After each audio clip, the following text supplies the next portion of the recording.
Hey toi, oui toi, viens apprendre avec moi. On va suivre différentes pistes. Paroles de prof artiste, allez, suis-moi.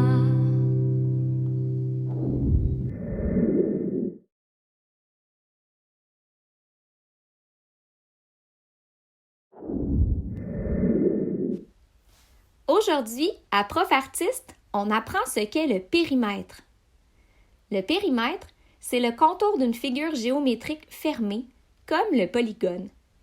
Afin de trouver le périmètre, on doit additionner tous les côtés de la forme. La somme de tous les côtés correspond donc au périmètre de la forme. Afin de pouvoir le calculer, il faut s'assurer que tous les côtés ont la même unité de mesure. On ne peut pas additionner, exemple, des centimètres avec des mètres. Ils doivent être convertis dans la même unité de mesure. Le tableau de conversion de mesure peut aider à faire cette partie. Faisons quelques exemples allant de simple à plus complexe. J'ai un rectangle qui mesure 4 cm par 6 cm par 4 cm par 6 cm. Toutes les longueurs sont exprimées en centimètres. Je peux alors additionner mes 4 nombres. 4 plus 6 égale 10, 10 plus 4 égale 14, 14 plus 6 égale 20.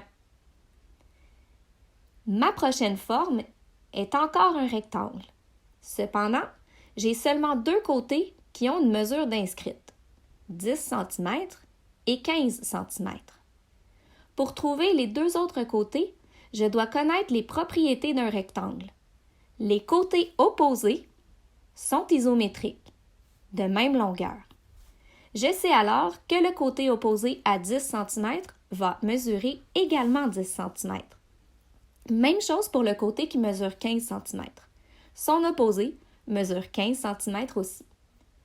Mes 4 mesures sont en centimètres. Je peux donc les additionner sans convertir. 10 plus 10 égale 20. 15 plus 15 égale 30. 20 plus 30 égale 50 cm. Le périmètre est donc de 50 cm. J'ai maintenant un trapèze. Mes mesures sont toutes identifiées, cependant, elles ne sont pas dans la même unité de mesure. Je dois alors les convertir. Puisque deux données sont déjà en centimètres, je vais choisir cette unité pour faire ma conversion. Je dois convertir 40 décimètres et 0,7 mètres en centimètres afin de pouvoir faire l'addition de mes 4 côtés. J'utilise alors mon tableau de conversion. Je place mon nombre de départ à la bonne position. Je regarde donc le nombre qui est à la position des unités. J'écris 0 dans la colonne des décimètres et 4 dans la colonne des mètres. Puisque je le veux en centimètres, je dois remplir les positions avec un 0. Je place ma virgule dans la colonne des centimètres. 40 décimètres est égal à 400 centimètres. 0,7 mètres maintenant. Je regarde le nombre à la position des unités. C'est 0. Je le place dans la colonne de l'unité de départ, donc dans les mètres. J'écris 7 dans la colonne des décimètres. J'ajoute un 0 pour remplir les positions jusqu'au centimètre. Je place ma virgule dans la colonne des centimètres.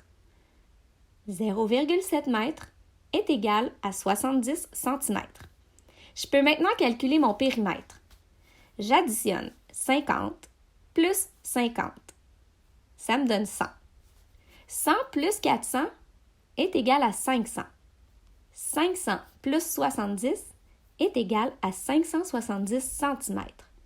Mon périmètre est de 570 cm. Il est très important d'écrire l'unité de mesure après le nombre. Voilà, j'espère que ces exemples t'ont aidé à comprendre comment bien calculer le périmètre. À bientôt pour une prochaine piste!